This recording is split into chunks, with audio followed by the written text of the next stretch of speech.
এই দুনিয়া সবসময় সেরকম হয় না যেমনটা আমরা সবসময় দেখতে পাই। দুনিয়ার সৃষ্টি থেকেই আমরা এমন অনেক কাহিনীর কথা শুনেছি যাতে কিছু মানুষ নর্মাল কনসিয়াসনেসের থেকে বাইরে বেরিয়ে অনেক এন্টিটিসকে ফিল করে, প্যারানর্মাল জিনিসকে এক্সপিরিয়েন্স করে। আজকের এই ভিডিওতে আপনি সেরকমই ঘটনার সম্পর্কে জানতে চলেছেন, তাই প্লিজ ভিডিওটিকে শেষ পর্যন্ত দেখুন।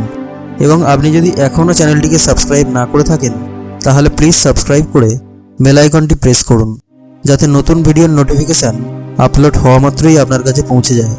তো চলুন শুরু করা যাক।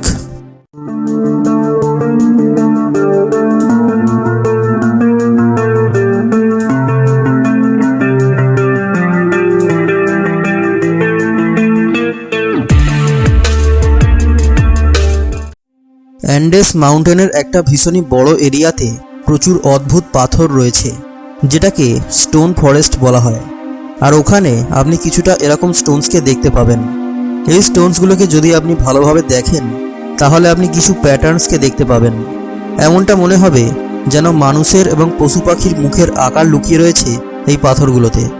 আর এমনটাও মনে হবে যে এগুলো প্রাকৃতিকভাবে সৃষ্টি হয়নি, বরং এগুলোকে বানানো হয়েছে।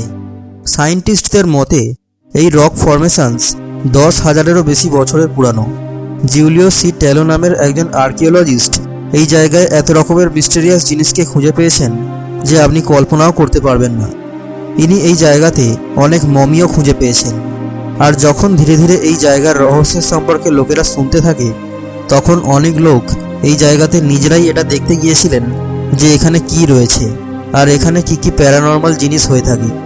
তো এইরকম অনেকগুলো ঘটনা হয়েছিল যেগুলো এটা বুঝিয়ে দেয় যে এখানে ইন্টার ডাইমেনশনাল ট্রাভেলও পসিবল।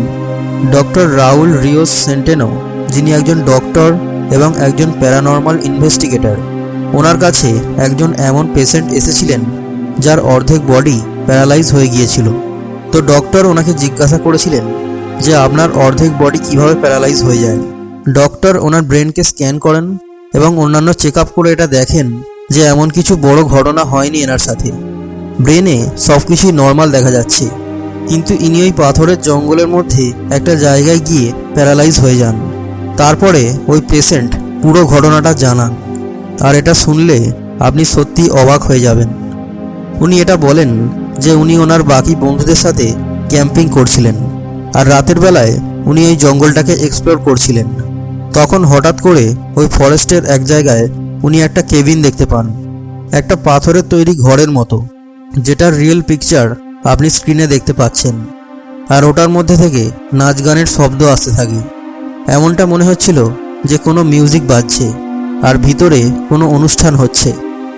আর যখন উনি এক ঝলক ভিতরে দেখেন যে কি হচ্ছে ভিতরে, তখন উনি পুরানো দিনের লোকেদেরকে দেখতে পান। এমনটা মনে হচ্ছিল যেন 17 শতকের মানুষেরা একটা অনুষ্ঠানে নাচ গান করছেন। তখন উনি কিউরিওসিটির জন্য ওটার ভিতরে যেতে থাকেন। আর উনি যখনই ওই গেটের কাছে আসেন, তখন ওনার বডি নিজে থেকেই একটা আকর্ষণ বলের জন্য ভিতরের দিকে যেতে থাকে। এমনটা মনে হচ্ছিল যেন উনি একটা পোর্টালের মধ্যে চলে যাচ্ছেন। কোনো পোর্টাল ওনাকে ভিতরের দিকে নিয়ে যাচ্ছিল। তখনই ওনার বাকি ফ্রেন্ডসরা ওনাকে টেনে এই দুনিয়াতে ফিরিয়ে আনেন, কিন্তু ওনার অর্ধেক বডি ওই পোর্টালের ভিতরে ঢুকে গিয়েছিল। আর যখনই ওনাকে বাইরের দিকে টানা হয়, তখন থেকেই ওনার অর্ধেক শরীর কাজ করা বন্ধ করে দেয়, প্যারালাইজ হয়ে যায়। ওনার বডির যে পার্ট পোর্টালের মধ্যে চলে গিয়েছিল, সেই পার্টগুলোর এনার্জি ফ্লোটা স্পেস টাইমের ডিস্টর্টের জন্য প্যারালাইজ হয়ে যায়। এটা হয়তো একটা টাইম স্লিপের ঘটনা ছিল, যেখানে টাইম স্লিপ হওয়ার জন্য উনি 17 অথবা 18 শতকের মানুষদেরকে দেখতে পেয়েছিলেন। আর ওই জায়গাতেই ওই সময় পুরনো দিনের লোকেরা কোনো অনুষ্ঠান করছিলেন, যেটা টাইম স্লিপের জন্য উনি এক ঝলক দেখতে পেয়েছিলেন। ওই মহিলা আজ পর্যন্ত সুস্থ হননি। এই ফরেস্টের নাম হলো মার্কোয়াসি স্টোন ফরেস্ট।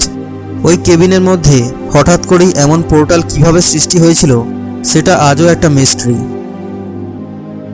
ভিডিওটি ভালো লাগলে ভিডিওটিকে লাইক এবং শেয়ার করবেন, এবং অবশ্যই কমেন্টে জানাবেন যে আপনার ভিডিওটি কেমন লেগেছে। এবং এইরকমই ইন্টারেস্টিং ভিডিও বারবার দেখার জন্য প্লিজ চ্যানেলটিকে সাবস্ক্রাইব করে বেল আইকনটি প্রেস করবেন। Thanks for watching.